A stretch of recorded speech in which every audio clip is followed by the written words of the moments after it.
Hey, it's Adrian for ProductionCrate.com. Today I'm gonna, hang on. Alright, it's Adrian for ProductionCrate. Today I'm gonna show you how to, no, I can do this. It's Adrian for ProductionCrate.com. Today I'm gonna show you how to make the portal from Doctor Strange. Let's go.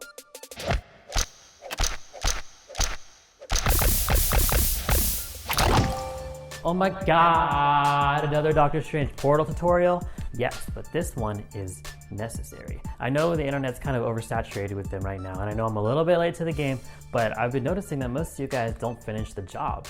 You'll just make a portal kind of meandering down the street or whatever, and like there's nothing inside. It doesn't go anywhere. Where's it going? It's not going anywhere.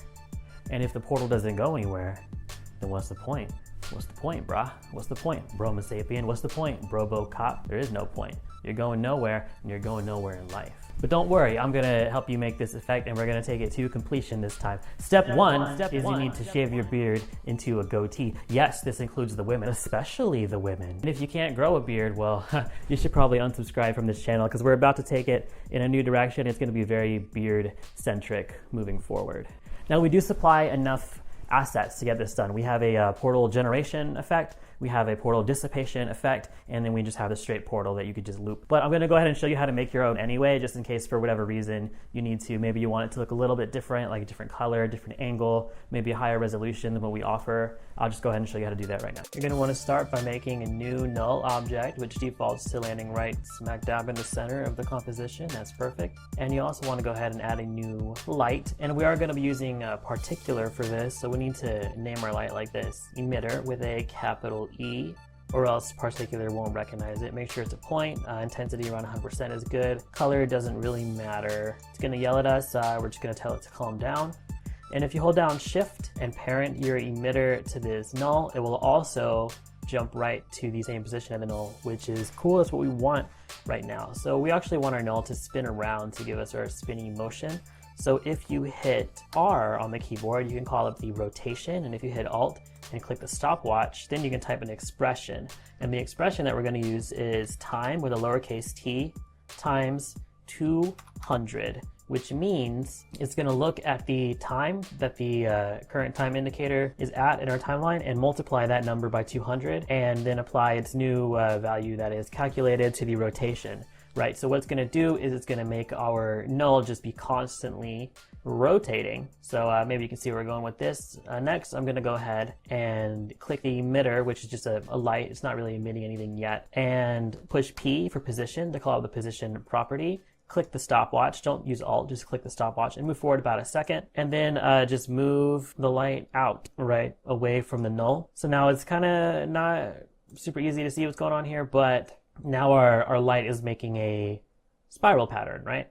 So that'll become more apparent when we add our particular layer like this. We can go ahead and set our emitter type to lights, and we can change the size of our emitter to 0 in all its dimensions, and turn down our velocity. You can have some velocity, but we don't need like a ton of velocity. And now, see, we have a little spiral that just evolves into a circle. So the reason it's flying off is because of our velocity from motion, and that's good. I might even increase that a little bit. But in the physics, I'll go ahead and add some air resistance. And air resistance is hardcore, so really you don't need very much. You can just use a small number. So even putting in 2 kind of confines us to this circle here. It's not really chaotic enough, so I'll add a little more velocity to it. We can also just increase the number of particles in general and go ahead and add in some turbulence as well. And this is all just to taste. And now what I'm going to do is alter the look of these particles. So let's go ahead and give them a random opacity, bring the size down to something smaller, give them a random size also. And we want to change their life, which is really what you guys do to me when you like and comment on my videos and subscribe. You change my life. You change my life to 1, which is what we're going to change this life to as well. We also might want to change the size of your life. The 2 options I would go for are either this one, which is just straight line, so they'll just shrink, and that's kind of what the elements that are available on the site look like. But another option you have is maybe using this one, which if you want it to be more magical and sparkly looking, see now they're just gonna kind of shimmer before they disappear, which is not really the look from the movie, but it is a nice look regardless, and maybe I'll just keep it for now just for fun. Okay, another thing we can do is go ahead and duplicate this emitter. And what we're going to try to do now is just get this circle more filled in. So if you change the intensity of the light, then it will also alter the amount of particles it shoots out. So let's just unparent this from now. Also hit U on the keyboard to bring up any keyframes we already have, and just take off the keyframe for the position because we don't want to animate this one into a swirl. We just want it to be a circle. So if we hit T, which for some reason brings up the intensity value, we can go back a couple of frames and set that to 0, and then go forward a few frames and set it up to 100. And now if you just go kind of to a random point in your animation, you can parent this emitter to that null, and that'll just give you a second emitter that's equal distance away from the null as the original one. And actually we can duplicate it again, unparent that, and then duplicate that unparented one a few times, and then just go to random points in the animation and just parent those lights back to the null one by one, just randomly, so that they'll all be in different spots but also equally far away from the null object. And we can also alter the timing of them a little bit so they don't all animate on at the same time. And there you go. Now you have lots of different emitters shooting out particles. Okay, so we need these particles also to interact with the ground. So in order to do that, we need to add a ground into our scene. So we can just add a new solid, call it floor, and hit OK, make that 3D, and then go ahead and rotate it on the x-axis so it's just like pointing right at us, and move it down to where you might expect your ground to be, and scale it up so that it comes all the way to the bottom of the composition. And then turn it off, but go into the particular, and under visibility, you're going to want to set that as your obscuration layer. So now when these particles hit the ground, they disappear.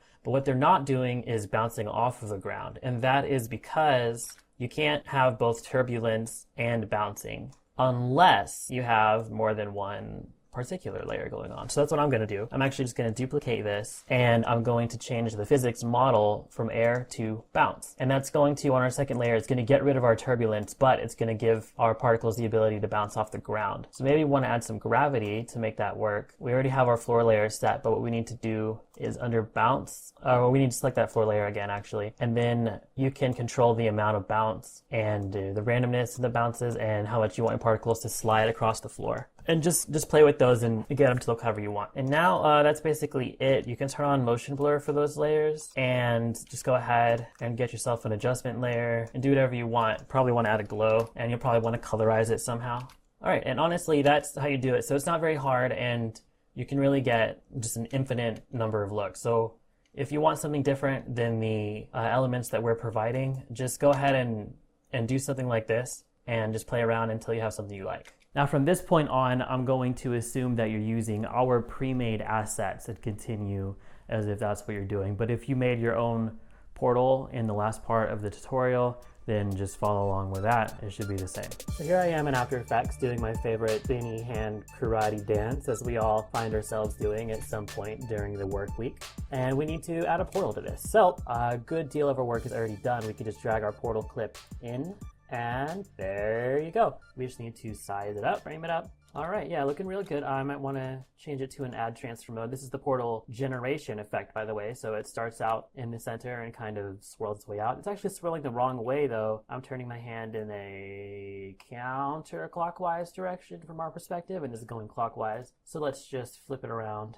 And now the step you'd want to do right now is to light the ground. I kind of cheated by having my feet cut off at the bottom of the frame. I promise you I'm not trying to actually cheat, you guys. That wasn't my intention. And just to prove it so that there's no hard feelings, let me go ahead and show you how I would do this lighting anyway. So for now, I'm just going to turn this off and make a duplicate of it. Turn my duplicate back on and throw this away later. But I'm just going to scale it down and put it here in the background to pretend that I was just like over there instead of where I am. If you have this in your shot where you can actually see it interacting with the ground like this, you can see we have the sparks bouncing off the ground and all that. It looks great. What you would actually do is go ahead and add a new solid, which you probably want white, make a grid effect, make it 3D, and just rotate it and move it to match the perspective of our ground. And this isn't animated, so really close enough is going to be close enough, which I think that's about close enough. Scale it up real big.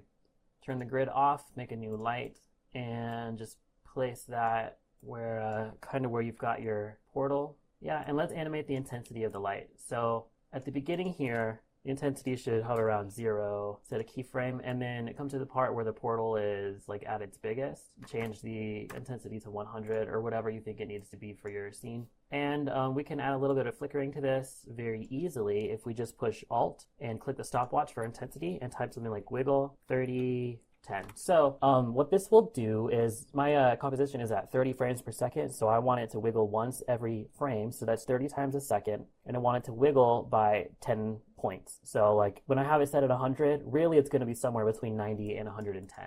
And that's just going to give us a subtle wiggle. It's not going to be anything too crazy.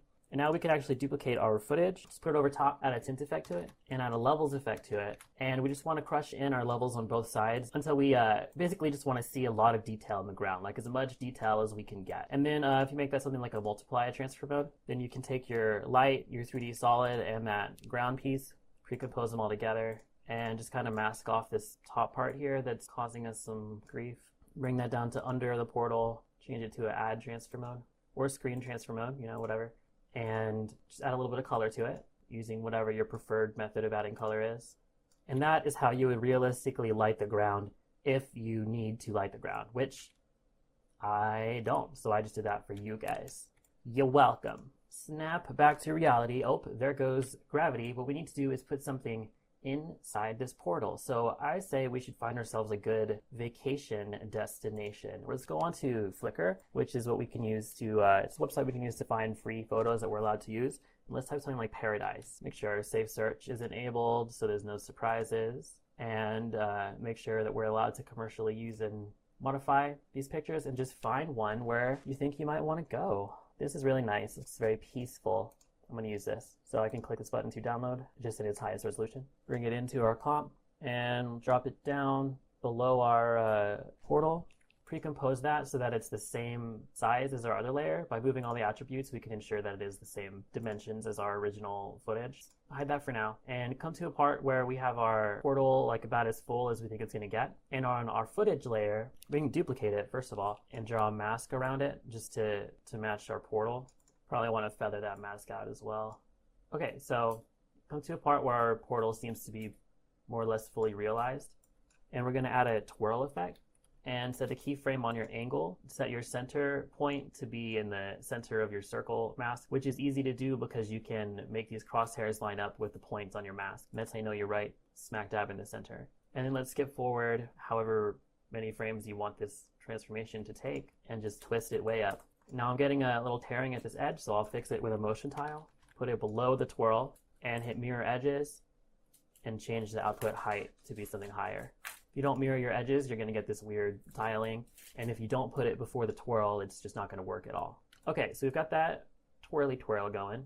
Now what we want to do is go ahead and copy that mask and paste it to the other destination. And let's copy the twirly effect as well. And the motion tile. We need both. Put them on our other piece of footage. And now what we want to do is just change the keyframes by hitting keyframe assistant, time reverse keyframes. But now this is going to kind of go the wrong way, and we can fix it very easily by changing our angle to a negative. Now we need to animate the opacity of that layer.